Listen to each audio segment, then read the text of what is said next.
Hello students, welcome back to my YouTube channel SBT Chela. As you already know, because I have told you so many times, I am Saket Sakcham and I am running a grammar class on this channel.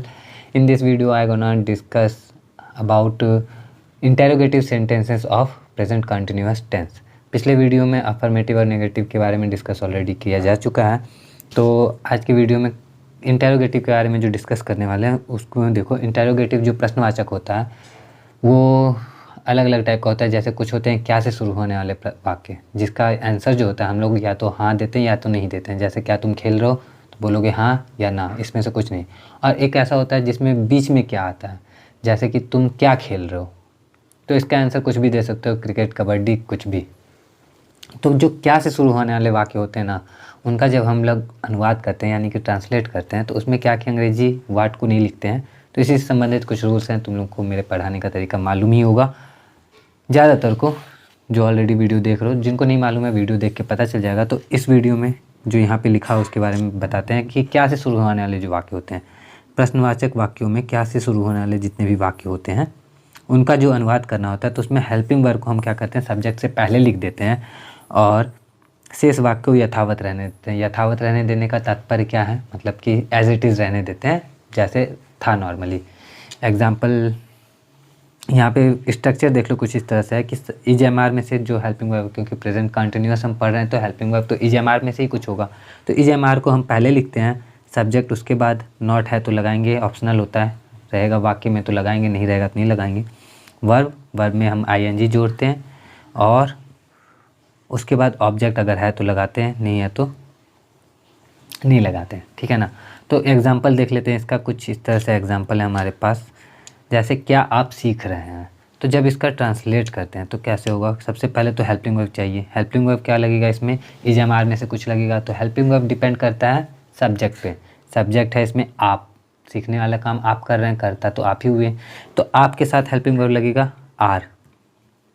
Are के बाद लगा देंगे subject, हो गया you, are you. उसके बाद यहाँ पे वर्ब लगेगा, वर्ब है यहाँ पे सीखना। सीखने के लिए हम लोग लिखेंगे लर्न में आई एन जी लगा देंगे तो हो जाएगा लर्निंग और क्वेश्चन मार्क। तो इस तरह से ये हो गया हमारा पहला कंप्लीट। दूसरा वाला जो है क्या मैं अच्छा दिख रहा हूँ। तो अच्छा दिखने मतलब देखना और दिखना दोनों के लिए एक ही वर्ड हम यूज़ किया जाता है, लुक। लुक मतलब ऐसे देखना पढ़ाया जाता है, लेकिन दिखने के लिए भी यूज़ किया जाता है उसे। तो देखो इसका क्या होगा, सबसे पहले तो सब्जेक्ट इसमें पहचान लो। उससे भी पहले वाक्य को पहचान लेते हैं, क्योंकि वाक्य की पहचान करना अफर्मेटिव में बताया था, इसमें नहीं बताया। तो नॉर्मली क्या होगा, रहा है, रहे हैं, रही है, रहा हूँ इत्यादि का होना पाया जाएगा, तो पहचान लेंगे प्रेजेंट कंटिन्यूअस का। और क्या से शुरू हो गया तो समझ लेंगे कि इस टाइप का जो ट्रांसलेशन हम लोग अभी सीख रहे हैं वो इस टाइप का है, ठीक है। तो जैसे क्या मैं अच्छा दिख रहा हूँ, क्या से शुरू होने वाले वाक्यों का सबसे पहले लगा देंगे हम क्या इसके साथ। सबसे पहले हो जाएगा हमारा हेल्पिंग वर्ब एम। एम क्यों, क्योंकि आई के साथ तो एम यूज़ होता है, तो एम पहले आ जाएगा, एम आई। उसके बाद वर्ब में आई एन जी लगाना है। वर्ब क्या है, दिखना। तो लुक मतलब दिखना भी होता है, तो लुक, लुक में आई एन जी लगा दिया तो हो गया लुकिंग। कैसे दिखने की बात हो रही है, तो अच्छा दिखने की बात हो रही है, लुकिंग गुड, क्वेश्चन मार्क लगा दिया। ये हो गया हमारा कंप्लीट। नेक्स्ट वाला देखते हैं, क्या वह परीक्षा की तैयारी कर रही है।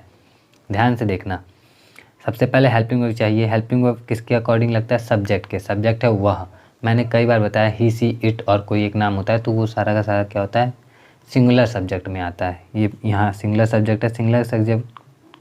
सिंगुलर सब्जेक्ट जो होता है वो प्रेजेंट कंटिन्यूअस में उस हेल्पिंग वर्ब इज के साथ काम करता है।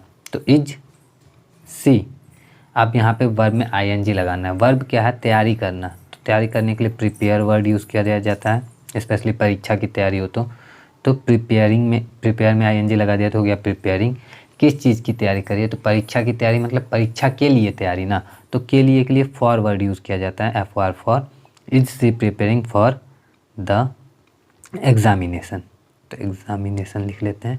वैसे एग्ज़ाम्स भी लिख दो तो कंप्लीट ही होता है, लेकिन एग्ज़ामिनेशन एग्ज़ाम का फुल वर्जन होता है, तो इस वजह से एग्ज़ामिनेशन मैंने पूरा लिख दिया। अब नेक्स्ट वाला देखते हैं कि कुछ ऐसे भी वाक्य हमें मिलेंगे जो क्या से, अच्छा उससे पहले तो ये एक्सरसाइज 9 देख लो। एक्सरसाइज 9 क्या है, तो एक्सरसाइज 9 है तुम्हारा होमवर्क, ठीक है।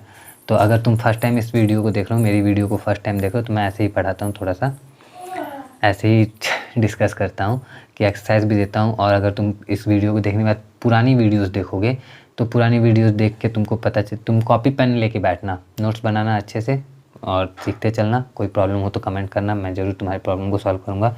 और ये जो एक्सरसाइज मैंने दे रखा है और इससे पहले एक्सरसाइज 7 और एक्सरसाइज 8 जो दिया था उसका, और आज जितने भी एक्सरसाइज दूंगा उसके सभी के सभी का सॉल्यूशन वीडियो के एंड में कुछ कुछ सेकंड के लिए शो करूंगा, तो स्क्रीनशॉट पॉज करके ले लेना। तो अब बढ़ते हैं आगे थोड़ा सा। नेक्स्ट टॉपिक क्या है हमारा, ऐसे प्रश्नवाचक वाक्य।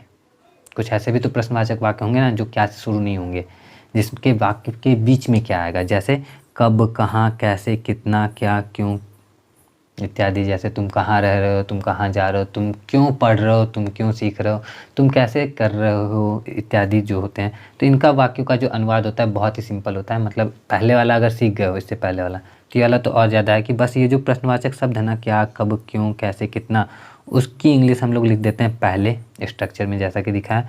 उसके बाद सेम है जो हमारा था, इज एम आर लगाओ, सब्जेक्ट लगाओ, नॉट है तो लगाओ, नहीं लगाओ, वर्ब में ING और ऑब्जेक्ट, और ये कंप्लीट हो जाता है। इसका एग्जाम्पल तो नहीं लिखा है क्योंकि सिंपल सा था, लेकिन होमवर्क इसका ज़रूर लिख दिया है। ये रहा है होमवर्क। जैसे तुम क्या कर रहे हो, तो एक मैं यहीं पे करके बता देता हूँ। तुम क्या कर रहे हो का क्या हो सकता है, समझना, ध्यान देना। सबसे पहले तो क्या का लिखेंगे, क्या का हो जाएगा हमारा, क्या का हो जाएगा वाट। चलो वाट लिखते हैं, तो ये इसका हो जाएगा वाट, ठीक है। अब क्या होगा, नेक्स्ट वाला हेल्पिंग वर्ब लगेगा, हेल्पिंग वर्ब हो जाएगा आर, तो हो गया व्हाट आर। अब सब्जेक्ट क्या है, तुम, तो व्हाट आर यू। उसके बाद लास्ट में क्या, वर्ब, वर्ब में ING लगेगा तो हो जाएगा डू, डू में ING, तो व्हाट आर यू डूइंग। और लास्ट में क्वेश्चन मार्क, ये हो गया कंप्लीट। दिख नहीं रहा होगा क्योंकि काफ़ी ज़्यादा पतला पतला मैंने लिख दिया इसकी मदद से, लेकिन सुनाई दिया होगा तो समझ तो जाओगे ही, ठीक है। तो इसको कर लेना आराम से, एक्सरसाइज है ये। और अब बढ़ते हैं हम आगे, क्योंकि इंटेरोगेटिव में एक ऐसा भी प्रश्न होता है, ऐसा भी अनुवाद करने को मिलता है जिसमें कौन वर्ड आता है। कौन वाले वाक्यों का अब अनुवाद कैसे करते हैं, तो कौन वाले वाक्यों का अनुवाद सकारात्मक वाक्य की तरह कर देते हैं, ठीक है। सकारात्मक वाक्य की तरह मतलब क्या, कि सकारात्मक वर्ग में जैसे होता है ना हमारा, क्या होता है, सब्जेक्ट होता है, हेल्पिंग वर्ब होता है, मेन वर्ब होता है और ऑब्जेक्ट होता है ना। तो सब्जेक्ट की जगह बस हु को यूज़ कर लो, बाकी सब तुम्हारा सेम टू सेम रहेगा। अब देखो यहाँ पे स्ट्रक्चर जो लिख रखा है उसको समझो। तो ये जो हमारा स्ट्रक्चर लिखा हुआ है, हु इज, हु के साथ इज लिखा है। देखो हेल्पिंग वर्ब नहीं लिखा मैंने, सिर्फ इज लिखा, जबकि helping verb is am are तीनों होता है। तो हु के साथ ज़्यादातर हु को ना हम लोग एक वचन करता ही मान के चलते हैं, तो इस वजह से सिंगुलर सब्जेक्ट ही मान के चलते हैं, इस वजह से इज आता है। लेकिन वो डिपेंड करता है कई बार वाक्यों पे कि वाक्य को सुन के कैसा लग रहा है कि हु एक वचन है या बहुवचन है। एग्जाम्पल मिलता है तो बताता हूँ। अभी फ़िलहाल आगे बढ़ते हैं स्ट्रक्चर को देख के, कि हु के साथ इज लगाओ, नॉट है तो लगाओ, नहीं तो नहीं, वर्ब में ING और ऑब्जेक्ट, लास्ट में क्वेश्चन मार्क। तो चलो आगे बढ़ते हैं, एग्जाम्पल देखते हैं इसका। गाना कौन गा रही है। अब देखो गाना गाने से पता चल गया कि रही है लिखा हुआ है, दैट मीन्स कि कोई लड़की ही होगी। चलो इसका ट्रांसलेट करते हैं। सबसे पहले तो हो जाएगा हु के साथ क्या लगाते हैं, हेल्पिंग वर्ब इज। उसके बाद क्या हो जाएगा, वर्ब, वर्ब में ING, SING, who is singing. अब यहाँ पे गाना भी तो है ना, तो ऑब्जेक्ट क्या है, गीत गाने की बात हो रही, कविता गाने की नहीं। तो गीत के लिए हम लोग लिखते हैं सॉन्ग, गाना को ही गाना, कहने का मतलब है एक गाना वर्ब है और दूसरा गाना ऑब्जेक्ट है, ठीक है। तो who is singing a song. Next है नवीन का अपमान कौन कर रहा है। नवीन का अपमान कौन कर रहा है, यहाँ पे नवीन आया ज़रूर है लेकिन नवीन सब्जेक्ट नहीं है, सब्जेक्ट हमारा वही है हु। तो हु के साथ लगा दिया हमने इज, ठीक है। अब अपमान करने का क्या होता है, इंसल्ट, INSULT, इंसल्ट में लगा दिया ING, हो गया हु इज इंसल्टिंग। किसके अपमान करने की बात हो रही है, तो नवीन के, तो NAVEEN लिखो या IN लिखो, ये हो गया कंप्लीट। नेक्स्ट है झूठ कौन बोल रहा है। तो झूठ कौन बोल रहा है, सबसे पहले हम क्या करेंगे, कौन का लिखेंगे, हु इज़, ठीक है। नेक्स्ट हो जाएगा टेलिंग और ए लाई, मतलब झूठ के लिए ए वर्ड लगा देते हैं, क्योंकि ऐसा कहा जाता है कि झूठ अगर कोई बोल रहा है तो एक ही बार बोले, मतलब मोरल वैल्यूज़ आ गए थोड़े से कि हाँ एक ही बार बोला जाए झूठ, इस वजह से ए लाई लगाते हैं। लेकिन अगर सच बोलने की बात होती है तो उसके पहले द लगाया जाता है, स्पीकिंग द ट्रूथ, ठीक है, क्योंकि सच हमेशा बोलना चाहिए। तो ये हो गया हमारा कुछ एग्जाम्पल। नेक्स्ट देखते हैं वाक्य, एक्सरसाइज 11, सारे के सारे कर डालोगे। अब यहाँ पे एग्जांपल देख लेते हैं, कुछ एग्जांपल जो कहाँ पे इज लगता है, कहाँ पे आर लगता है। तो जैसे यहाँ कौन रह रहा है, तो पता चल रहा है कि पहला वाक्य जो है यहाँ हमारे पास, यहाँ कौन रह रहा है। तो इससे पता चल रहा है कि एक ही आदमी कोई रह रहा होगा। मिठाई कौन बांट रहा है इस कमरे में, कपड़े कौन बदल रहा है, गरीबों को भोजन कौन दे रही है, बच्चों को आशीर्वाद कौन दे रहे हैं। अब इस वाले में देखो, बच्चों को आशीर्वाद कौन दे रहे हैं, तो जब जैसे ही क्वेश्चन आ गया कि बच्चों को आशीर्वाद कौन दे रहे हैं, इसका मतलब पता चल रहा है सुन के ही कि यहाँ पे आशीर्वाद देने वाला कोई एक नहीं है, बहुत सारे लोग हैं।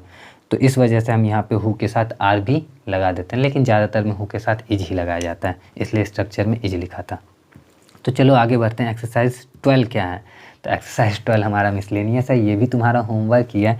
इतना सारा होमवर्क 10 मिनट की वीडियो में तुम्हें मिल गया। प्रैक्टिस करोगे, क्योंकि एक बात है ना कि कोई भी टीचर तुमको नहीं सिखा सकता इंग्लिश, क्योंकि इंग्लिश सिर्फ सब्जेक्ट नहीं है, इंग्लिश एक लैंग्वेज है। और लैंग्वेज है तो लैंग्वेज जो होता है खुद ही अर्जित करना पड़ता है, एक्वायर करना पड़ता है। तो इस वजह से जितना ज़्यादा प्रैक्टिस करोगे उतना ज़्यादा सीखोगे, और बोलने की प्रैक्टिस करोगे तो बोलना सीखोगे, लिखने की प्रैक्टिस करोगे तो लिखना सीखोगे। अब ये सारे के सारे एक्सरसाइज जो आज के थे, आज के एक्सरसाइज कौन कौन से थे, 9, 10, 11 एंड 12, ये सारे करोगे। और पिछले वीडियोज़ में जो एक्सरसाइज दिया था अगर किया होगा तो इस वीडियो में उसका सोल्यूशन है, अभी मैं स्क्रीन पर दिखाने वाला हूँ। फटाफट से देखना, स्क्रीनशॉट ले लेना। जैसे कि एक्सरसाइज 9 का सोल्यूशन है ये सारा, और उसके बाद ये एक्सरसाइज 10 का सोल्यूशन है। उम्मीद करता हूँ स्क्रीनशॉट लेने में कोई दिक्कत ना आए तुम लोगों को, ज़्यादा देर टाइम देने जैसा कुछ नहीं है। नेक्स्ट है एक्सरसाइज 11 का सोल्यूशन, और ये एक्सरसाइज 12 का सोल्यूशन। और पिछली वीडियो में जो तो हमारा कुछ एक्सरसाइज था, एक्सरसाइज 7, इसको अच्छे से दे देता हूँ ताकि स्क्रीनशॉट लेने में दिक्कत ना हो। हाँ, एक्सरसाइज 7 का सोल्यूशन, और लास्ट में ये एक्सरसाइज 8 का सोल्यूशन। तो बस आज के लिए इतना ही रखते हैं। मिलता हूँ मैं आप लोगों से नेक्स्ट वीडियो में। वीडियो अच्छी लगी हो तो लाइक वाइक कर देना, चैनल को सब्सक्राइब कर लेना, क्योंकि इंग्लिश ग्रामर की जो क्लास है इंटरमीडिएट वालों के लिए स्पेशली, क्योंकि सिलेबस में इंटरमीडिएट का ही कवर करने वाला हूँ। तो इसके लिए चैनल को सब्सक्राइब भी कर लेना, ताकि थोड़ा बहुत मोटिवेशन मिले वीडियो बनाने का। तो बस मिलता हूँ मैं नेक्स्ट वीडियो में। टिल देन सीखते रहो।